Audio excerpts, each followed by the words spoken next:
बीडच्या शृंगेरी देवीचा लाखो भाविकांनी दर्शन घेतलेलं आहे। नवमी अष्टमी निमित्त होम हवन झालेला आहे। देवीच्या दर्शनासाठी भाविकांनी मोठी गर्दी केली होती।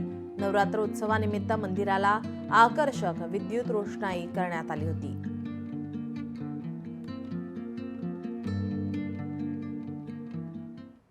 नवरात्र उत्सव यावर्षी खूप चांगल्या प्रकारे साजरा झाला आणि पाऊस पाण्यामुळे चांगलं निसर्गरम्य वातावरण असल्यामुळे भरपूर गर्दी झालेली होती। 1.5 लाखापर्यंत भाविभक्त आलेत आणि प्रत्येक जिल्ह्यातून भाविभक्त इथे येतात आणि दुसऱ्या राज्यातून सुद्धा इथे भाविभक्त येतात।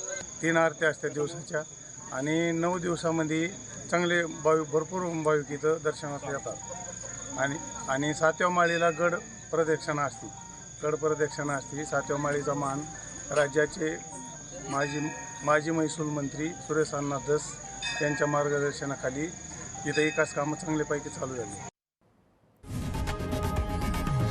लोकशाही मराठी ऐका, पहा, जागरूक रहा।